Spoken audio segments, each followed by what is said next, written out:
Centro Criptológico Nacional. Bueno, pues muchas gracias, Javier. Muchas gracias, por supuesto, a la organización, al CCNCERT, y también enhorabuena por este 10º aniversario.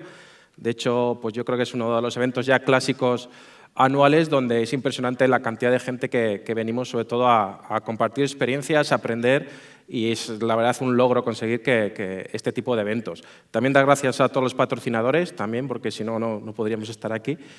Y yo creo que también la presentación que voy a contar viene muy al hilo con lo que han comentado Vicente y Dani. Al final, muchos de los ataques que estamos viendo hoy en día, sí que es verdad que los que aparecen en los medios, sí que algunos utilizan 0 days, otros no utilizan 0 days, algunos son más simples y son robos de credenciales y luego utilizando herramientas del sistema para moverse lateralmente. Es decir, tenemos un mix. Pero es verdad que en la gran mayoría de los incidentes que ocurren hoy en día no son utilizados 0 days, porque al final pues todos sabemos que un 0 day cuesta mucho dinero y no vamos a utilizarlo y quemarlo sin que sea nuestro objetivo algo muy interesante, con lo que muchas veces utilizan los atacantes herramientas que vienen en nuestro sistema, ya sea un Linux, un Mac, un Windows, y son herramientas totalmente legítimas que podemos utilizar para conseguir nuestros objetivos, ya sea movernos lateralmente, persistencia o lo que queramos. De hecho, durante la presentación vamos a centrarnos mucho en este tipo de herramientas que ya tenemos en los sistemas y cómo los atacantes las están utilizando para poder conseguir sus objetivos. De hecho, si hacemos una diferenciación del tipo de malware que hay en los incidentes, podemos hablar de malware clásico, que sería el malware que conocemos de toda la vida, malware que llevamos sufriendo pues, 20 años, típico malware que podemos encontrar en Virus Total. Podemos encontrar otro tipo de malware que se ve pocas veces, pero cuando existe es muy avanzado, y de hecho lo comentamos ya hace un par de años en estas mismas jornadas, que sería ataques a la BIOS, a Wi-Fi, al firmware de los discos duros, es decir, elementos que generalmente no sabemos muy bien cómo analizar porque no existen herramientas y es muy complicado poder llegar a ellas. Y, por tercer lugar, pues también tenemos otro tipo de elementos que son los elementos que nos vamos a centrar en la presentación, que son el tipo de malware que yo llamo malware sin malware, pero realmente no es correcta la expresión porque es más un malware sin utilizar binarios en disco muchas veces, con el objetivo de que no podamos ser detectados o que cuando alguien haga un análisis forense le cueste mucho encontrar lo que ha ocurrido ahí. De hecho, esta semana vi en Twitter un comentario muy interesante donde he visto que incluso en algunos incidentes que han sido analizados, cuando el atacante ha sido descubierto, por ejemplo, Dani comentaba que podían borrar las máquinas cuando son descubiertos. De hecho, eso en el mundo financiero, los troyanos financieros, lo conocemos de hace años, ¿no? Cuando conseguían robar a la persona y mandar dinero a una mula, lo que hacían era borrar el sistema operativo para que el usuario simplemente reinstale y como que no ha pasado nada y sea difícil saber qué había pasado. Pero en este caso lo que están empezando a hacer es, una vez que son detectados, lo que hacen es infectar la máquina con ransomware. Para que parezca que es un simple caso de ransomware, el usuario se preocupe más en recuperar sus datos o la empresa se ocupe en intentar acometer el incidente de ransomware. Y también, ahora que la empresa se está centrando sus esfuerzos en analizar el ransomware, ellos, por otro lado, están moviéndose lateralmente por otros servidores. Con lo cual, muchas veces cuando veamos ransomware, también puede ser que estamos encontrando algo, lo sueltan para perder nuestro foco de atención o intentar limpiar un poco sus movimientos, pero la realidad es que siguen activos por otros lados. Entonces, si nos centramos en este tipo de malware, sin malware o malware que no escribe en disco, realmente, si vamos un poco hacia atrás en la historia, no es algo nuevo, es algo que se lleva hablando desde hace más de 10 años. De hecho, hay varias presentaciones, por ejemplo, esta presentación en Black Hat, en Japón, en 2006, donde ya hablaban como método antiforense. Es decir, si conseguimos ejecutar un binario sin que toque el disco, es decir, inyectándonos en la memoria de un proceso existente o creando de la nada un proceso inyectando este código malicioso en la memoria, pues realmente hacemos la vida muy difícil a las personas como nosotros que analizamos incidentes o somos capaces de intentar buscar qué ha pasado. De hecho, si vamos todavía más atrás, hay un paper en Phrack muy interesante de una persona que espero que todos sigáis en Twitter, que se llama The Grug, que para mí es uno de los mejores perfiles de Twitter para aprender de muchas cosas. Pues ya en 2004, él, que estaba muy metido en temas de antiforense, ya sacó un paper de cómo hacer algo parecido en entornos Linux, y de hecho funcionaba muy bien. Y de hecho, en el año siguiente, pues había dos personas bien conocidas por nosotros, porque son dos españoles, Ripe y Plouffe, que también continuaron ese trabajo y consiguieron encontrar y hacer pruebas de concepto de cómo hacer este tipo de inyecciones en memoria remotas en un proceso para intentar cambiar la utilidad de un proceso sin que toque disco, ¿no? Sin que nunca el código malicioso tocara nada de disco, siempre estuviera en la memoria del dispositivo. Pero realmente esto es mucho más antiguo. Ya en el año 2000 también ya existían este tipo de técnicas para Windows.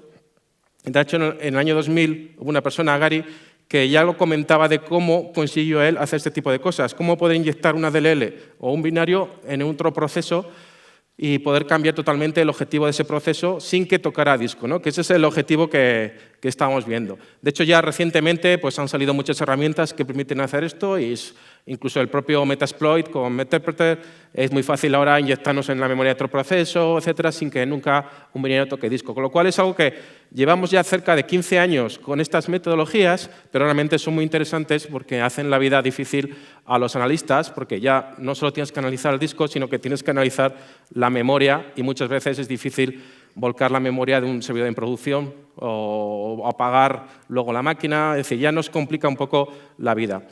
Y luego, si realmente nos vamos un poco más cercanos al tiempo, también existen ya tecnologías, sobre todo basadas en PowerShell, que nos permiten hacer lo mismo, muy sencillo, sin utilizar ya ningún tipo de herramienta, simplemente utilizando el propio PowerShell que viene en los Windows desde hace ya muchas versiones. Con lo cual nos hace todavía la vida más fácil y nos ayuda a la hora de poder ejecutar código malicioso en un equipo totalmente sin tocar nada de disco. De hecho, ahora luego veremos varios ejemplos donde simplemente bajándonos algo de Internet, que es la parte del código malicioso, y simplemente con PowerShell podemos ejecutar todo sin que no tengamos que escribir nada a disco. Con lo cual, como repito, pues es algo bastante interesante a la hora de intentar ocultar nuestras trazas y muy interesante a la hora de movernos lateralmente en una intrusión. Entonces, cuando hablamos de persistencia, también hoy en día vemos que todo eso ha cambiado. Antes, persistencia era algo vital en un equipo cuando hablamos de malware. Es decir, que cualquier malware se metía en las típicas claves de registro o se metía como tarea programada o incluso, yéndonos más atrás, pues se instalaba como VHOs en el navegador. Es decir, ha habido multitud de formas de intentar obtener persistencia de cuando el equipo se reinicie, el malware esté ahí y la máquina siga infectada. Pero eso ya ha ido cambiando bastante. De hecho, ¿por qué ha ido cambiando? Porque es realmente el talón de Aquiles de mucho malware. De hecho, la gran mayoría de los antivirus clásicos o herramientas de seguridad clásicas encontraban equipos infectados porque encontraban los sitios donde el malware se almacenaba para poder sobrevivir al reinicio, ¿no? Esa persistencia. Con lo cual, eso deja muchas pistas. Hoy en día, además, hay muchas máquinas o servidores que no se apagan nunca, ¿no? Yo, por ejemplo, mi portátil, no sé, igual lleva semanas o meses casi sin reiniciar, y hoy en día los servidores es normal que lleven meses, incluso años, a no ser que tengan parches muy críticos y haya que reiniciarlos, pues que no se reinicien. Y más si hablamos de los routers, ¿no? Vicente hablaba de los exploits que salió de Question Group, muchos eran contra Cisco y Juniper, pues hay Ciscos y Junipers que llevan años sin reiniciarse y, por supuesto, sin parchearse. Pero, es decir, hoy en día ya la persistencia da un poco más igual. Y un caso práctico es el caso de Duqu, ¿no? El caso de Duqu 2.0, ¿no? Que afectó a Kaspersky y a otras muchas entidades, pues realmente es un caso de manual donde no tampoco utilizaba ningún mecanismo de persistencia, se quedaba siempre en memoria y como lo que hacía era buscar máquinas que tuvieran un uptime, o sea, un tiempo de vida muy grande, con lo cual eran máquinas que supuestamente no se iban a reiniciar, y en caso de que fueran limpiadas o se reiniciaran, pues él las volvía a refactar. Esto me recordaba mucho cuando sufrimos hace ya 10 años el Blaster, donde como el Blaster estaba escaneando continuamente todos los equipos, pues aunque limpiaras una máquina y volvías a reiniciar, en minutos se volvía a infectar, ¿no? Pues aquí sería algo parecido, sin ser tan masivo, pero sí que realmente existen diferentes tipos de malware que hoy en día intentan, por supuesto, no ni escribir nada en disco, ni, por supuesto, intentar buscar persistencia porque es una forma fácil de encontrarlos, ¿no? Y el caso de Duqu es un ejemplo muy interesante. Durante el pasado hemos visto multitud de formas, aquí simplemente hay unas cuantas, hay muchas más, de persistencias en equipos Microsoft, por ejemplo, donde todos sabemos qué claves de registro buscar, cuáles son las inyecciones del DLL, cómo podemos crear tareas programadas, y aún así, se sigue utilizando y abusando de muchas maneras, sobre todo, por ejemplo, en el caso de las tareas programadas. Existen muchas intrusiones que utilizan tareas programadas para buscar esa persistencia, ¿no? Este sería un ejemplo de una tarea programada en Windows, donde podemos ver, en este caso, pues, lo que hace a cierta hora, pues, se va a ejecutar un PowerShell, que se va a bajar un script de una URL y lo va a ejecutar. Esto es algo muy sencillo de hacer y, de hecho, se utiliza mucho. También lo podemos hacer lo mismo con WMI y veremos ahora cómo funciona con WMI, que es algo exactamente igual. Es decir, utilizando herramientas propias del sistema, podemos ejecutar y conseguir persistencia de muchas diferentes maneras. De hecho, por ejemplo, WMI está presente desde Windows 2000. De hecho, incluso puedes instalarlo en Windows 95, con lo cual es algo que llevamos muchos años ya viéndolo. Y, de hecho, hay muchas metodologías de hacerlo y luego haremos una pequeña demo de cómo, para mí, es una de las más interesantes, que es abusar de WMI en Windows para intentar engancharnos en el sistema y conseguir esa persistencia. Al final, WMI funciona un poco como consumidor-proveedor. Nos podemos enganchar a ciertos eventos del sistema y cuando ocurre ese evento, que puede ser un reinicio, una cierta hora, que se ha instalado algo, es decir, hay multitud de eventos. De hecho, WMI es muy poderoso lo que podemos hacer con él, pues podemos ejecutar cierto tipo de cosas. Y, de hecho, esto es una forma que utilizan muchas intrusiones bastante avanzadas para intentar conseguir esa persistencia, de intentar engancharse a algún evento WMI para poder lanzar lo que ellos necesiten. O incluso casos más interesantes, por ejemplo, como este.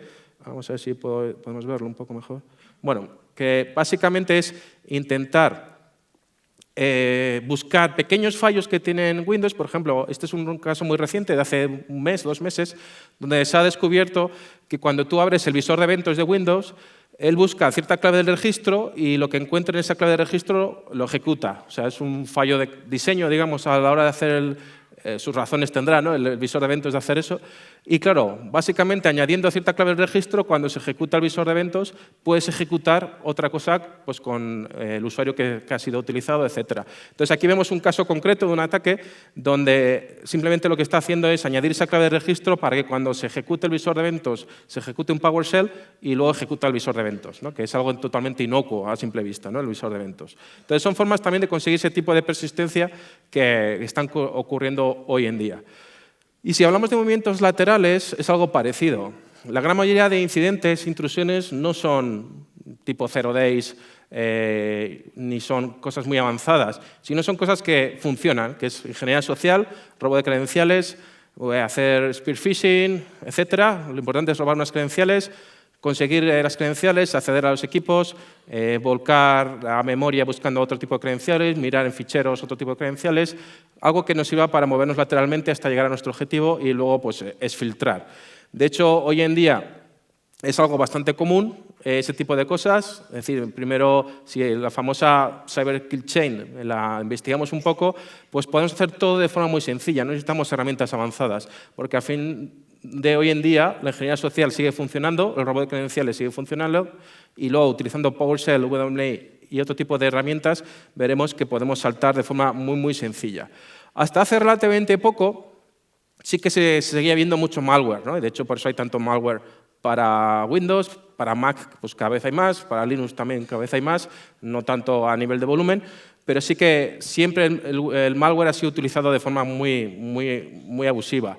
Pero desde hace ya unos años ha ido cambiando con el objetivo de intentar ser más stealth, en el sentido de que no nos puedan encontrar, buscando malware sin malware o no tocando el disco y utilizando las herramientas del equipo, ¿no? Por ejemplo, PSSec es algo que se ha utilizado en muchos incidentes, pero ya todo eso está cambiando a utilizar PowerShell, que todos los equipos Windows lo traen hoy en día, WMI, que también está incluido en todos los equipos, y con esas ambas cosas podemos hacer, pues, cosas muy interesantes que veremos ahora. De hecho, yo lo llamo un poco el trío calavera, porque con estas 3 cosas que tenemos, WMI, que al final es una especie de interfaz al sistema operativo, donde podemos hacer casi todo lo que queramos, más Windows RM, que nos permite ejecutar remotamente en otros equipos a través de WMI cualquier cosa que queramos, más PowerShell, que PowerShell es el lenguaje de scripting, ¿no?, que hoy en día, pues, está en todos los sistemas Microsoft. Con estas 3 cosas podemos conseguir persistencia, podemos movernos lateralmente, podemos hacer lo que necesitemos porque ya tenemos todo al alcance de la mano. Entonces, ¿qué ventajas tiene utilizar estas tres cosas para un atacante? Pues principalmente eso, que está en todos los equipos. Si hablamos de WMI, pues por defecto viene en Windows 2000, pero ya comentaba que se puede instalar incluso en Windows 95. Es muy silencioso, de hecho eso ha mejorado mucho. Antes, en las versiones más antiguas, el login de ejecución de WMI o el login de PowerShell era muy pequeño, muy escaso y no nos permitía hacer análisis forenses sobre lo que había ocurrido. Eso ha mejorado mucho. En las últimas versiones de PowerShell, por ejemplo en la 5, que es de este año, pues ya ofrece mecanismos muy avanzados de login, lo cual es algo muy bueno.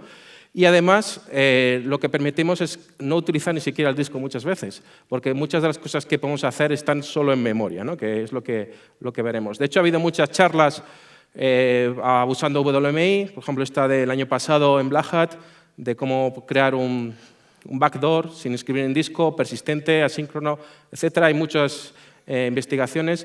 Y si eso le sumamos la capacidad de PowerShell, que es como los que venimos más de entornos Unix, pues es como también un bash, pero todavía en esteroides, es decir, podemos hacer muchas cosas porque nos permite una integración con el sistema operativo muy interesante, es muy, muy potente, pues nos permite hacer todo lo que aparece ahí y mucho más. Y ahora veremos un poco ejemplos claros de qué cosas podemos hacer con PowerShell. Esta es una ejecución normal de PowerShell, es muy fácil de usar. Aquí simplemente está descargando un fichero y ejecutándolo. Vemos que son 3 líneas, donde básicamente lo importante viene casi en las 2 últimas líneas, que es descarga este fichero de esta web, guárdalo en este directorio y ejecútalo. O sea, con simplemente 2 líneas podemos hacer maravillas en PowerShell. Entonces, PowerShell, como comentaba, ha tenido diferentes versiones, desde la versión 1, que de hecho creo que se llamaba Monad, no se llamaba ni siquiera PowerShell, la versión 1.0 hasta la de hoy en día, de 2016, que es la versión 5, ha evolucionado positivamente en el sentido de que, desde el punto de vista de seguridad, nos ya ofrece muchos mecanismos para monitorizar qué ocurre en PowerShell. Hasta hace relativamente poco era muy complicado monitorizar lo que pasaba en PowerShell. Hoy en día pues, nos permite, la verdad, hacer muchas cosas interesantes. Y luego Windows RM, de Remote Management, nos permite interactuar con otro tipo de máquinas remotamente, una especie de PSSEC, pero mucho más avanzado, donde podemos incluso ejecutar WMI, PowerShell, etcétera. Y lo principal interesante es que viene habilitado por defecto desde Windows 2012, con lo cual es muy fácil también movernos lateralmente entre equipos, porque podemos ejecutar remotamente cualquier tipo de PowerShell o WMI sin que tengamos problema. De hecho, desde hace unos años han surgido multitud de frameworks tipo Metasploit, pero basados en PowerShell, que nos dan un montón de herramientas, ¿no? Ahí pongo unos cuantos. El más famoso es quizás PowerSploit, que es open source, se puede utilizar. De hecho, os recomiendo que lo bajéis, juguéis con él, porque te ofrece un montón de cosas que hacer y entender un poco lo que los atacantes van a hacer en nuestros sistemas. Incluso también tienen versiones para entornos no Windows. Por ejemplo, hay el framework que aparece ahí, el quinto, Empire, que es también muy famoso. Tiene una versión para Python, que se llama Empire con Y, donde también intentan hacer lo mismo que hace en PowerShell en Python para entornos Linux. Es decir, con lo cual no solo estamos hablando de entornos Microsoft, sino, por supuesto, Linux o Mac, cualquier sistema que tenga Python. Incluso estamos viendo también mucho malware que utiliza otro tipo de lenguajes, como Lua, en este caso. En el caso de Flame, por ejemplo, que antes justo lo ha comentado Vicente, que utiliza Lua. En el caso también de Sauron, pues también utiliza bastante Lua. Es decir, que estamos viendo mucho utilización de PowerShell, Lua, Python, porque al final es bastante interesante. En el caso reciente también de Mirai, de la famosa botnet, ¿no? Que todo el mundo hablaba el último mes, pues por ejemplo también hay un binario de Linux, se llama LuaBot, que está basado también en Lua, y también pues, infecta los routers que están dentro de Mirai. Y de hecho hay una entrevista muy interesante al autor de LuaBot, donde él dice que utiliza Lua porque bueno, es mucho más cómodo escribir en C, ¿no? Está claro, que es mucho más sencillo escribir en Lua que en C. Y incluso muchas veces este propio autor, pues, si vamos a su página web, pues incluso lo que hace es desinfectar las routers que están infectados con Mirai, y él mete su LuaBot y dice que, bueno, que es que el Mirai, el código es muy malo y que entonces te quiere meter el suyo. Bueno, ya cosas de egos y ese tipo de cosas. Con lo que sí que vemos un gran avance a la hora de utilizar este tipo de PowerShell, Python, Lua. De hecho, hay un nuevo nombre, ¿no?, que en vez de ransomware se llaman Pythonwares, ¿no?, porque también hay bastantes ransomwares o algunos ransomwares que utilizan Python. Y vemos, esto es una noticia de esta semana, donde vemos que cada vez hay más tendencia a utilizar PowerShell y WMI pues, para hacer las cosas silenciosas y que no hagamos mucho ruido. También existen muchos casos de incidentes, como comentaba, con PowerShell, pero lo importante también es ver que lo combinan con otras cosas. Recientemente también hemos sufrido bastantes oleadas de macros de Word, hemos vuelto un poco remember de los 90 de los virus de macro, donde las macros lo único que hacen es ejecutar un PowerShell remoto. Aquí vemos un ejemplo. Bueno, no se ve muy bien desde lejos igual, pero sí que se ve como lo único que hace es, esto es una macro de Word, lo único que hace es ejecutar un PowerShell que al final se baja otro script de PowerShell y lo ejecuta dentro de la máquina. Con lo cual ya combinamos el envío de un correo que es un Word más la ejecución de un PowerShell para infectar la máquina y hacer lo que nosotros queramos. Y hay otros muchos ejemplos donde también se utiliza este tipo de mecanismos para no dejar nada en disco. Por ejemplo, PowerLeaks, que lo que hacía era escribir todo el código malicioso en una clave de registro y luego pues, se ejecutaba con PowerShell. Otro tipo de secuencias que ha habido del PowerLeaks que hacían algo parecido. De hecho, lo dejo ahí para que lo puedan seguir viendo, pero básicamente lo que hace es guardar el código malicioso en una clave de registro, se engancha a un evento WMI y cuando se ejecuta, por ejemplo, todos los días a las 12 de la mañana, cogen lo que hay en el registro y lo ejecutan en PowerShell y siguen funcionando, que es algo bastante común, que seguramente lo iremos viendo mucho más. O otros como el DNS Charger, que lo que hace es cambiarte tus settings DNS, donde también utilizaba tareas programadas, el clásico concepto de tareas programadas para el poder ejecutar tipos de PowerShell. Es decir, es algo bastante común hoy en día. Con lo cual vemos cada vez más uso de PowerShell, incluso para el ransomware. Ya comentaba antes, por ejemplo, del Pythonware, ¿no?, donde el uso de Python también es muy utilizado, cada vez más utilizado, porque es muy fácil programar en Python, más que en C o en C++ o en C#. Y entonces lo iremos viendo cada vez más, ¿no?, el uso de este tipo de cosas. Y ya para acabar, quería hacer una pequeña demo rápida para que veamos qué fácil es, mediante el uso de... Vamos a ver. A ver si puedo ver aquí. Un segundo. Es que no lo... ¿Podéis poner en mi pantalla también el...?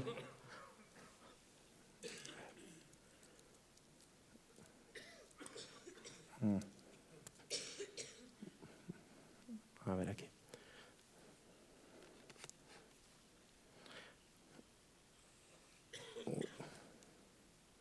Esperad que hay problemas técnicos. Es que no veo bien, solo veo desde ahí. Aquí.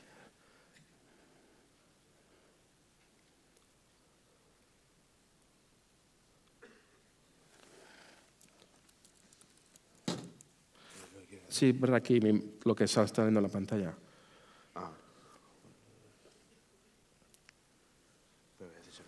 Sí, sí, lo podéis despegar. Bueno, lo que vamos a hacer rápidamente... Vale.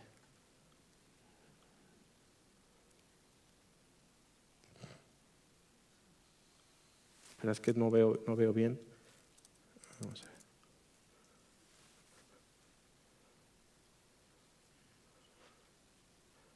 A ver si será aquí. Bueno, lo que vamos a ver básicamente es una forma muy común que se utiliza hoy en día, que es mediante una vulnerabilidad en una web. Lo que se utiliza mucho es, de hecho luego Simón va a hablar de web shells, instalar una pequeña web shell. Las web shells que se utilizan hoy en día son muy, muy pequeñas. Por ejemplo, aquí yo he montado un IIS que no tiene nada, pero para que veamos el tipo de web shells que se instalan hoy en día, esta sería la web shell. Lo que necesitamos meter es más o menos una línea. Esta es una web shell muy conocida que se llama Chena Chopper, que se utiliza desde hace mucho tiempo, no es nada novedoso, pero se sigue utilizando porque funciona muy bien. Entonces, simplemente metiendo esta línea en cualquier archivo ASPX de un servidor nos va a permitir pues, controlar remotamente, en este caso, el servidor Windows. Y la forma de hacerlo es muy sencilla. Básicamente, lo que hacemos es tener un cliente de este Chena Chopper, nos conectamos a nuestra shell. Aquí, por ejemplo, puedes tener varias. Por supuesto, podemos ver los ficheros que hay en el equipo, típico visor de ficheros, pero lo interesante más es si nos vamos y ejecutamos una consola, Virtual Terminal, pues aquí todo está ocurriendo a través del servidor web, es decir, no hace falta acceder de otra manera. De hecho, pues aquí podemos ejecutar comandos, movernos por el sistema, etcétera. De hecho, aquí podemos ver quiénes somos con el usuario que se está ejecutando, en este caso el IIS. Y desde aquí podemos lanzar comandos PowerShell. De hecho, yo tengo preparado uno muy sencillo. A ver si lo puedo ver desde aquí.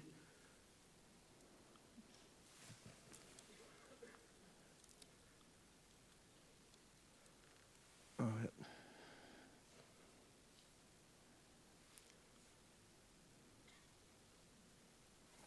Espera un momento. Que no sé, es complicado sin ver.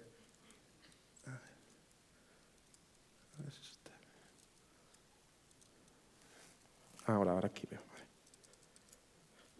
Para que veamos, podemos ejecutar comandos muy sencillos. En este caso, lo que voy a hacer primero es ejecutar este comando, que básicamente lo que hago es conectarme a una web, que es de GitHub, del PowerSploit, y lo que tiene es una utilidad para ejecutar el Mimikatz y ejecutar el Mimikatz. Todo esto, por supuesto, para que no se vea y que no tenga problemas, lo codifico. Entonces, realmente voy a ejecutar esta segunda línea, que es básicamente el mismo comando codificado en base64.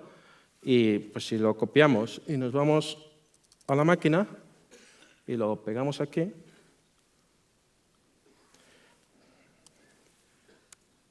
pues lo que estamos haciendo es a través del servidor IIS mandar una orden en PowerShell. La máquina infectada lo que hace es conectarse a ese servidor, se va a bajar el script en PowerShell y lo va a ejecutar. Aquí vemos, pues ha ejecutado el Mimikatz y podemos ver, pues si vamos un poco más arriba, pues que habrá buscado las contraseñas. Por ejemplo, aquí el administrador pues ha volcado la contraseña, que era password123, o si hay algún otro usuario, pues también aquí viene un usuario de Barroso, que también tiene la misma contraseña. Pues ya simplemente, de forma muy sencilla, sin tener casi acceso a la máquina, simplemente habiendo subido esta web shell, podemos ya volcar cualquier tipo en este caso, de credenciales. Esto sin instalar simplemente más que esa web shell dentro del servidor web. Por supuesto, aquí, con todo lo que nos ofrece PowerShell, podemos hacer muchas más cosas. Y otra de las cosas que se suele utilizar mucho es para ganarse la persistencia sin hacer muchos cambios, es cambiar el teclado que aparece de accesibilidad por una consola. De tal manera que, aunque alguien nos encuentre en esta máquina y nos borre la web shell, vamos a seguir teniendo acceso. ¿Y cómo funciona? Pues muy sencillo. Si yo voy aquí y, por ejemplo, salgo, digo, pues quiero salir.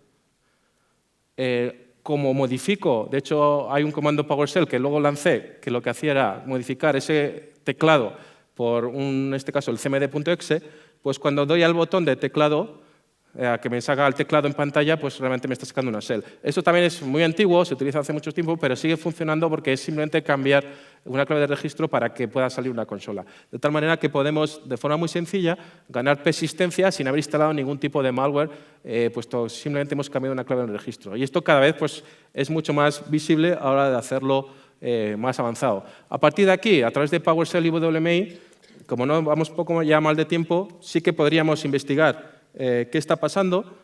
Podríamos incluso poder ver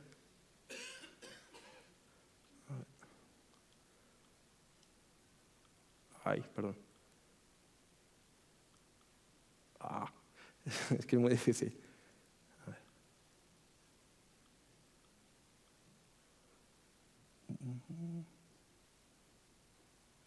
Aquí.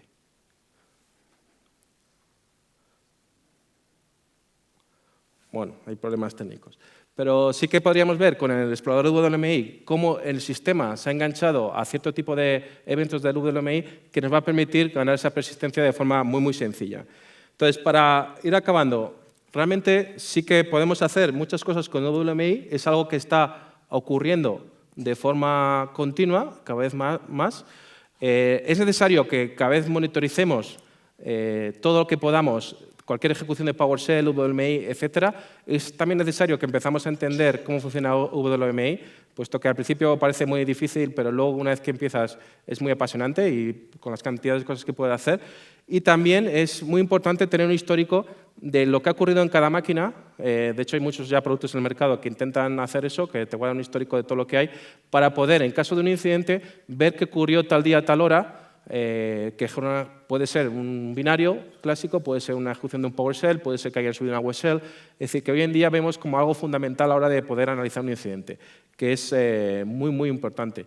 Y a la hora, por ejemplo, de ver exfiltraciones, también con PowerShell hay muchas herramientas que te permiten exfiltrar usando DNS, SMTP, usando LOA, usando cualquier mecanismo un poco más diferente, pues también ver cómo podemos, sobre todo buscando anomalías en tráfico, buscando anomalías en el uso de ciertos programas, ver cómo seríamos capaces de intentar identificar cualquier cosa extraña que ocurriera.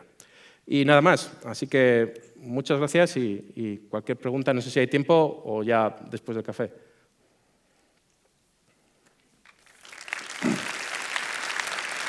Y a ver si...